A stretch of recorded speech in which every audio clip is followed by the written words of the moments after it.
저는 오늘 잘못 왔는 줄 알았어요. 그 교회 음악과 졸업 40주년 기념인 줄 알았습니다. 너무들 노래들을 우리 동기분들이 잘해서 정말 깜짝 놀랐습니다. 저희가 234명이 입학을 했습니다. 그 가운데 설교를 가장 못하고 목회를 잘 못하는 사람이 누굴까 해서 한 사람을 뽑아서 저를 오늘 세운 겁니다. 그래서 제가 234명 가운데 뽑힌 사람입니다. 기숙사에 살면서 가끔씩 아차산에 올라가서 늘 하늘을 보고 떴다 비행기 날아라 그러면서 7년간의 이곳 선지동산에서 공부하다 보니까 또 해외에 나가고 싶은 욕구가 들어왔습니다. 한 번도 비행기를 타본 적이 없지만 꼭 가보자. 그때 배웠던 게 독일어였기 때문에 독일로 가자 해서 독일로 갔습니다. 그래서 독일에 가가지고 가자마자 그 교회가 한 곳에 목회자가 벼 있다고 해서 저에게 그곳 교회에 가서 설교를 주일날 좀 가서 했으면 좋겠다고 해서 제가 있었던 데는 하이델베르그고 그곳은 비스바덴이라는 1시간 정도 떨어진 곳입니다. 1시간 떨어진 곳을 기차를 타고 늘 매주마다 가서 설교를 한 달쯤 했습니다. 한 달을 했더니만 그곳에 성도분들이 저에게 조금 기다려보라고 하더니만 회의를 했습니다. 그리고 저한테 교인 대표가 올라와서 이렇게 얘기했습니다. 그때 전도사였습니다. 안수를 안 받고 갔는데 바로 졸업하고 그 다음에 갔습니다. 전도사님, 만장일치로 전도사님을 우리 교회에 모시기로 했습니다. 장로회 신학대학 학생들이 졸업생들이 가는 곳은 만장일치만 있는 줄 압니다. 그래서 제가 만장일치로 12명의 성도가 있는 곳에 가게 됐습니다. 12명의 성도들이 저에게 첫 번 목회지의 성도들이었습니다. 너무 기뻤습니다. 독일 땅에서 12명이지만 내가 목회할 수 있는 성도가 있다는 건 즐거웠습니다. 그런데 그 다음 주에 교회를 갔더니만 저는 그분들에게 한 거라고는 아무것도 없어요. 그냥 그날 보고만 들은 거고 그 다음 주에 갔는데 교인이 9명입니다. 3명이 사라졌어요. 제가 한 것 없이 3명이 떨어져 나간 겁니다. 저는 오늘 아까 그랬죠. 목회를 잘 못하고 그리고 설교를 잘 못하는 사람을 한 사람 뽑아서 세웠다고. 오늘 여러분들에게, 후배분들에게 또 우리 모처럼 만난 귀한 동역자 우리 동기분들에게 저의 실패 이야기를 하려고 합니다. 제가 실패했던 건 지금 갔더니만 9명인데 3명은 어디 갔냐고 물어보니까 3명은 사람이 하도 없어서 딴 도시에 그 레스토랑에서 그 식당 종업원들 3명을 꼬았다고 합니다. 그래서 자기들의 사명을 다했기 때문에 그들은 갔다는 거예요. 그래서 저는 9명의 성도를 한 주 만에 이제 9명으로 줄어들었습니다. 제가 지금 숫자 때문에 실패했다는 이야기를 하려는 건 아닙니다. 왜냐하면 2주 전에 우리 강원도에, 저는 강원도에 소속인데 강원도에 갔더니만 어떤 목사님이 처음 부임할 때 12명이었습니다. 꿈을 갖고 농촌 목회를 했습니다. 30년이 지났는데 교인이 12명, 본인이 크게 확장하기를 꿈꿨지만 30년이 지난 그 현장은 12명 그대로입니다. 그러면 그분을 갖고 우리는 실패했느냐? 저는 숫자는 실패는 아니라고 봅니다. 농촌은 그 12명을 지키고 유지했다면요, 그분은 박수 받을 만한 정말 현장입니다. 제가 지금 실패했다는 이야기는 그것 때문에 얘기한 게 아니라 저는 하도 사람이 이제 없으니까 아내와 함께 노방전도 또 전도를 나갔어요. 그리고 나가서 마트에 가서 한국 마트가 조그만 게 있어가지고 거기에 가가지고 한국 사람 오면 전도하려고 포스터를 종이로 붙여가지고 제가 제 아내하고 만들어서 이렇게 붙였습니다. 그런데 그걸 딱 붙이고 있는데 그 옆에 익숙한 사진이 하나 있었습니다.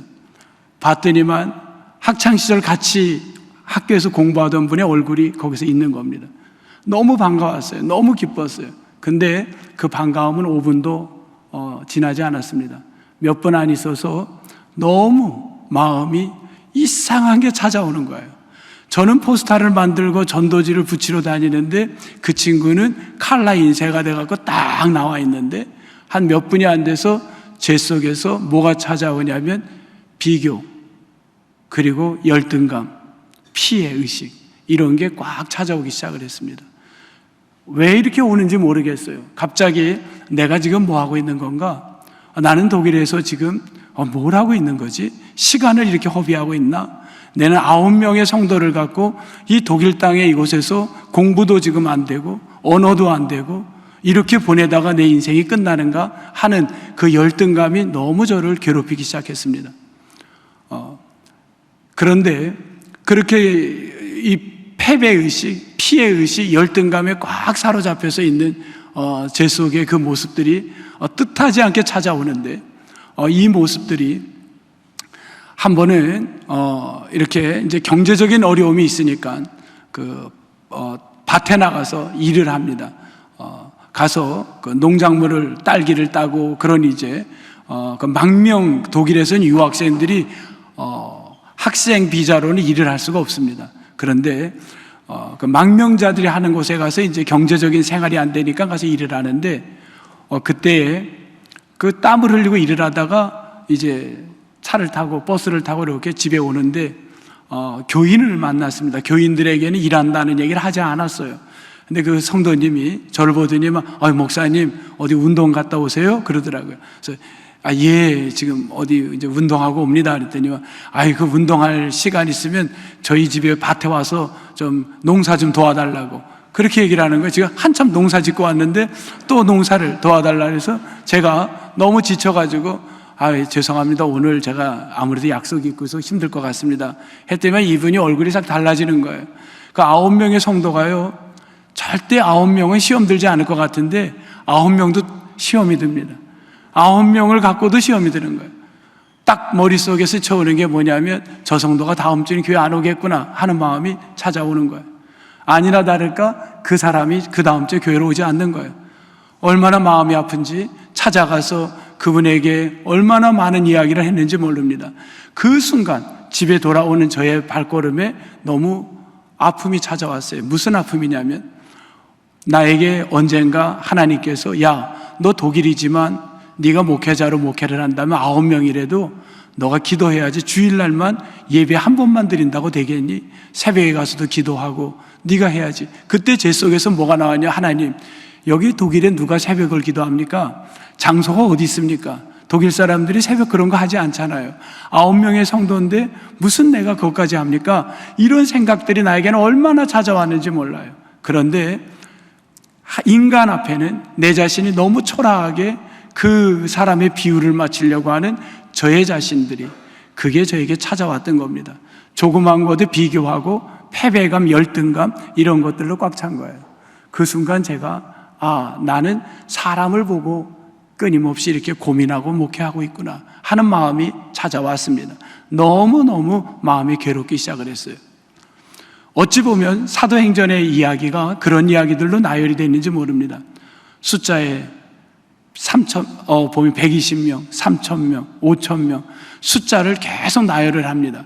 그 숫자 앞에 사람들이 비교하게 되고 헌금 액수에 비교하고 지역을 어디냐, 오늘 6장 읽은 데는 히브리파냐 헬라파냐, 또 공부를 얼마나 했느냐, 베드로가 학문 없는 사람이라고 비아냥되지 않습니까? 학문에 대한 거, 열등감, 비교, 이런 숫자, 이런 걸로 사도행전이 꽉 차 있습니다. 그런데도 사도행전을 읽을 때 보면 전혀 그런 냄새가 안 나고 전혀 열등감이 보이지가 않아요. 오히려 사도행전에 보면 더 우리를 기쁘게 합니다. 그 힘이 뭘까? 근데 사도행전 6장에 보니까 여기도 처절하게 상처의 투성이가 되고 비교하고 열등감을 갖고 왜 내가 히브리파, 헬라파 사람이기 때문에 히브리파 사람에게 이렇게 비교당해야 되나? 그런 자의식에 대한 너무나도 끔찍한 아픔을 겪을 수 있는데 전혀 그런 모습이 안 나옵니다. 왜 그랬을까? 그들은 오히려 뭘 하냐면 7명의 사람을 뽑습니다. 근데 그 사람을 뽑을 때 그들을 뭐라 그러냐면 디아코니아라고 합니다. 섬기는 사람을 뽑았다는 거예요. 이 디아코니아를 뽑다? 이게 뭘까? 저는 이제 여러분들에게 이 말씀을 가지고 한번 정리해 보려고 합니다. 섬기는 사람을 뽑았다. 1800년도에 독일의 사회가 우리하고 너무 비슷했습니다. 전염병이 있었고요. 사람들의 인식이 이 과학을 발달하면서 산업혁명을 개발하면서 이미 1800년도에 산업혁명이 끝마무리인데 인간의 이성을 강조하다 보니까요, 굉장히 인간 중심으로 되기 시작했습니다. 그때 인간 중심으로 막 흘러갈 때 신앙은 점점 멀어지는 겁니다. 이때 누가 등장하냐면 1808년에 비헤른이라는 사람이 등장합니다. 이분은 목회지가 없었어요. 신학을 공부했는데 임지가 없는데 매우 힘듭니다.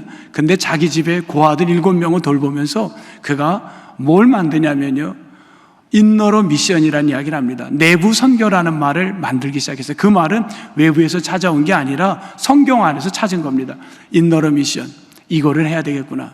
그 인너로 미션에 그걸 찾아내면서 그가 어떤 얘기를 하냐면 이런 말을 해요. 독일 말로 뭘 했냐면 이런 얘기를 했어요. Die Liebe gefällt mir wie der Glaube라는 말을 했어요.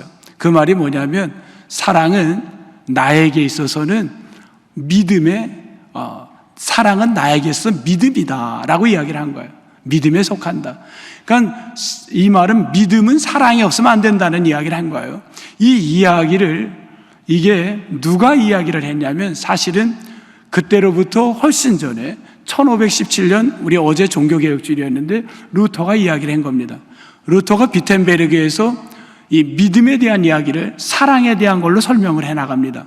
그리고 그가 43항하고 45항에 95개 조항에 이 사랑의 행위, 디아코니아에 대한 섬김의 이야기를 두 곳에서 이야기를 합니다. 그 왜 그렇게 됐냐면 당시 이 사도행전 6장에 보면 여러분이 읽은 여기에 보면 말씀을 나누는 사람도 디아코니아라고 나옵니다. 그리고 떡을 떼는 사람도 디아코니아입니다. 당시 사도행전 6장의 초대교회는 떡을 떼는 사람들, 말씀을 나누는 사람이 동일한 디아코니아하고 수평적 관계였습니다. 그런데 요 이후에 325년이 되면 요 관계가 이게 나누어집니다. 주교와 부제와 여부제가 있는데 이 여부제들은 떨어져 나갑니다. 그러면서 수직적 관계로 형성이 돼요. 그래서 6세기가 되면 이 여부제들은 완전히 이제 교회 밖의 사역에서 아예 없어집니다. 이게 루터가 볼 때 잘못된 걸 느낀 거예요. 원래 예수님의 가르침은 수직적인 게 아니라 수평적인 관계여서 하나님의 일을 섬김과 말씀을 동등하게 나누기를 원했는데 초대교회에서 이것을 이어왔는데 325년 이 무렵 이게 수직적 관계가 되며 깨진 걸 수도원들이 1000년이라는 유럽에서 그걸 끊임없이 회복하려고 합니다. 근데 안 되는 거예요. 아무리 해도 안 되는 거예요. 오히려 뭐가 되면 탁발이라는 게 탁발 수도회가 만들어지면서 어떤 선한 행위를 통한 구원을 사람들이 생각을 합니다. 그래서 자꾸 오해가 되는 거예요. 그리고 모든 사람들이 젊은이가 독일 인구가 3분의 1이 수도사가 됩니다. 20대에서 50대까지가. 노동력이 문제가 돼요. 이때에 뭘 얘기를 하냐면 루터가 그래서 이 사랑의 행위가 없는 이 믿음은 무슨 의미가 있을까? 선한 행위를만 갖고는 안 된다는 것 때문에 루터의 이런 종교개혁이 되면서 이 사상을 유럽에 있는 국가들이 노르딕 국가라고 십자가가 깃발에 있는 나라들이 있습니다. 이 나라들이 받아들입니다. 그래서 노르딕 국가들이 굉장히 어려운 나라들이었어요. 유럽에 가면 노르딕 국가는 경제적으로 매우 어렵고 자원이 없습니다. 근데 그 나라들이 잘 사는 나라가 되고 복지의 국가가 될 수 있었던 건 이 정신, 이 어떤 선한 행위, 믿음, 이것이 일치된 이 어떤 그런 섬김의 정신이 있을 때 그 나라가 성장하고 발전해 간 걸 봅니다. 그래서 이 비헤른이 루터에게서 영향을 받고 루터는 이미 성경의 초대교회 사고를 사도행전 6장의 생각을 그대로 담아왔던 겁니다. 그래서 비헤른이 교회가 위치한 그곳을 살려야 된다. 이 지역을 살리자. 교회가 위치한 그 주변을 살리는 인너로 미션, 이거를 강조하기 시작을 합니다. 그 말이 디아코니아가 됐던 겁니다. 저는 이제 다시 이 말씀으로 다시 이제 돌아옵니다. 여러분, 우리가 살아가면서 여기 보면 이 디아코니아를 실천하는 이 7명의 사람들에게 두 가지의 자격 조건이 있었어요. 무슨 조건이 있냐면 지혜와 성령이야. 6장 3절에 보면 지혜와 성령. 이걸 갖춘 자들이 결국은 섬김을 실천할 수 있다는 거예요. 그렇지 않으면 인간적으로 끝없이 우리가 방황할 수밖에 없습니다. 비교하고 열등감을 갖고, 여러분이 목회하는 현장에 가면요, 남하고 동기들끼리도 끊임없는 인간적 중심으로 갑니다. 사람 눈치 보게. 그런데 그것을 유럽 사회가, 독일 사회가 무너지려고 할 때 바로 중심을 잡아줬던 게 뭐였냐면, 모든 직업, 모든 것이 동등하다. 그리고 말씀을 전하는 자나 떡을 나눠주는 자나 동등하다. 그게 디아코니아 정신이다. 그 정신을 이어가기 위해서는 두 가지, 뭐였냐면 성령과 지혜가 충만해야 된다. 이것을 붙들기 시작합니다. 그러면서 유럽 사회가, 또 독일 사회가 복지의 중심이 되고, 사회가 노르딕 국가 같은 나라들이 안정을 찾아가는 걸 봅니다. 저는 이것을 이제 깨닫고 어떤 거를 생각을 했냐면, 그래, 내가 힘들지만 기도의 생활을 해야 되겠구나. 그러면서 기도하고 전도를 해야 되겠다 해서 또 전도를 이렇게 말씀하면서 이제 갖게 됐어요. 제가 지금 말을 막 빨리 하는 건 들어오면서 그러더라고요.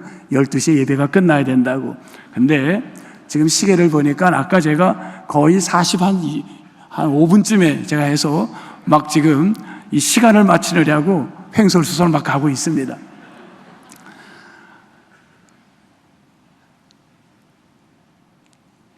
그 독일 사회에 한국인들이 거의 없었어요. 그래가지고 기도하는 가운데 PX에 전도를 나가야 되겠구나, 그런 생각을 했어요. 그래가지고 전도를 나갔습니다. 그다음 미군 부대가 거기 있어가지고 그 군인들 가족들이 있었습니다. 그래서 아내와 함께 이렇게 나갔어요.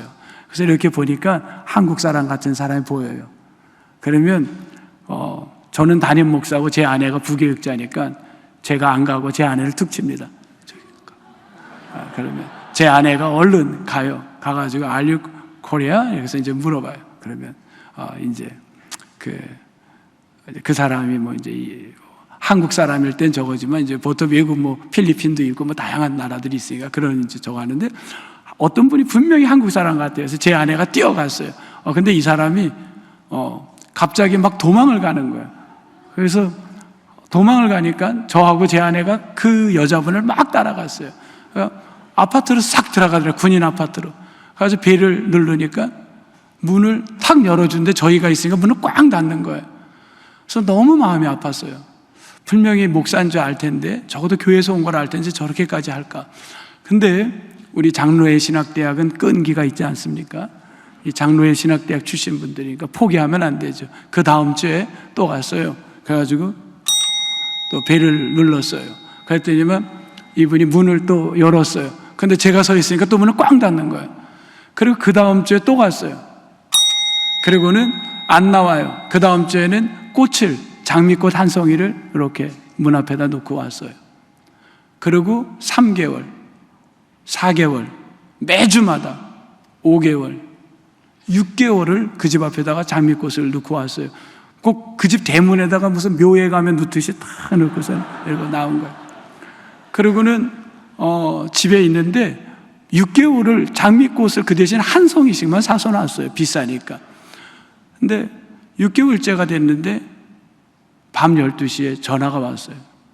깜짝 놀랐어요. 그래서 전화를 받았더니만 여보세요 그래요. 그래서 예. 근데 순간 그분인 줄 알았어요. 목사님, 나 죽겠으니까 나 좀 살려달라고. 깜짝 놀랐어요. 그래서 아내와 아기를 막 이렇게, 그때 어린 아기들이라 아기들이 이렇게 옷을 입혀가지고 밤 12시에 그 집을 찾아갔어요. 갔더니만 이분이 이야기는 이겁니다. 잠을 잘 수가 없는 거예요. 밤에 꿈에 제가 자꾸 나타나는 거예요. 그래서 잠을 잘 수가 없다고. 그래가지고 여러분 같아도 나타나지 않겠어요? 매일 6개월을 갔는데. 그래서 제가 너무 꽃값도 아깝고 억울하기도 하잖아요. 그래가지고 그분을 딱 그 아빠, 미국 아빠하고 두 아들이 여러분 같이 이렇게 장성한 청년들이 있더라고요. 그래서 딱 무릎을 꿇친 다음에, 저는 그런 기도는 처음 해봤어요. 그냥 왜 보통 무슨 안수한다 그러잖아요. 그분들 머리를 갖다가 그냥 칵 때린 거예요. 딱 때리면서 한참 기도를 한 거예요. 억울해서 막 기도를 한 다음에 그렇게 했어요. 뭐라 그랬냐면 아무래도 더 나타날 것 같은데 이거 갖고는 안 되겠습니다. 주일날 예배를 오셔야 됩니다. 1시간 전에 와서 맨 앞에 앉으십시오. 우리가 몇 명이라 그랬어요? 9명인데 그냥 일단 크게 나가야죠. 그래서 일찍 와서 1시간 전에 와야 맨 앞에 앉습니다. 맨 앞에 양복을 입고 식구들이 진짜 그 다음 주일날 다 와서 1시간 전부터 앉아 있는 거예요. 그렇게 해서 이 가족이 다 예수님을 만났는데 나중에 봤더니만 이 여자분이 한국교회 상처를 너무 받아서 목사님을 멀리했던 거였어요. 근데 이 남자분이 직업이 뭐냐, 미국 아빠가 독일에 들어오는 미국 가정을 가장 먼저 방을 찾아주는 분이에요. 그러니까 가장 먼저 누가 어디서 오는지를 이 사람이 알아요. 그러니까 이제 이분이 김씨, 이씨, 최씨 뭐 이런 비슷한 사람만 있으면 저한테 연락 오는 거예요. 야, 목사님 누가 지금 온다고. 그러면 저는 호텔로, 이제는 PX로 안 가는 거예요. 호텔로 딱 가서 김치를 담가가지고 갖다가 주면 얼마나 이분들로 말미암아요 구역을 3구역을 늘어난 거예요. 기적이 일어났어요. 교회가 성장하기 시작하더래요. 야, 그래, 우리가 기도하고 하나님 준 지혜를 갖고 포기하지 하고 하니까 성령과 지혜라 그랬는데 하나님이 일하시는구나. 그리고 섬김이 있는 곳에는 성장하는구나. 저는 그렇게 해서 독일에서 교회를 또 중부 지역에서 이렇게 성장을 시켰어요. 그리고 언어도 안 되고 공부가 늦어졌는데 그 공부를 마쳤습니다. 그리고는 미국에서 이제 시간을 보내고 20년을 해외에서 보내다가 한국에 11년 전에 들어왔습니다. 그리고 들어왔는데 지금도 끊임없는 사람과의 비교, 인간적인 마음이 계속 찾아와요. 그게 한 번 오고 오지 않는 게 아니라 그때마다 늘 생각해요. 하나님, 섬김의 마음, 그리고 지혜와 성령이 있으라 그랬죠. 신기하게요, 디아코니아라는 말 속에는 여러분이 헬라어와 히브리어를 공부하셨겠지만요, 무슨 의미가 있냐면 섬긴다, 예배한다라는 말이 동일어입니다. 예배하다와 섬긴다는 같은 언어예요. 예수님도 누가복음 4장에 보면 선한 일을 하시기 전에 기도하고 하시고 하나님의 영이 임하더라고요. 우리가 이 영, 저는 이걸 고백성이라고 합니다. 요즘 우리 사회가 점점 기독교 병원, 기독교 대학, 기독교가 사라져가고 있어요. 이렇게 되면 인간적인 걸 밖에 갈 수가 없습니다. 우리가 목회 현장, 앞으로 학문하는 여러분의 저처럼 여러 가지 여러분들이 시행착오 하지 않으려면 이 전문성, 지혜도 필요하지만 고백성, 영성, 기도, 예배, 이거를 놓으면 안 돼요. 이렇게 나갈 때 여러분의 앞길에 오늘 6장 7절에 보면 날마다 뭐라 그랬나요? 여기 보면 하나님의 말씀이 점점 왕성하게 됐다고 하지 않습니까? 정말 여러분을 통하여 지역이 살아나고 왕성하게 역사가 일어난 일들이 일어나게 되기를 주님의 이름으로 축복합니다. 하나님 감사합니다. 저희들이 다 정말 선지동산에서 학문하는 또 모든 후배분들과 또한 우리 동기 또 동역자분들과 또한 여기 교수님들과 모든 분들 위해 늘 우리 속에 인간적인 마음, 유럽 사회가 인간적인 그 사고에 계속 그 물들어 있을 때 계속해서 그들이 찾아갔던 게 이 지혜와 성령이었는데, 전문성과 고백성이었는데, 그걸 통한 우리의 균형을 잃지 않고 나갈 수 있도록 늘 축복하여 주옵소서. 감사하옵고 예수님의 이름으로 기도합니다. 아멘.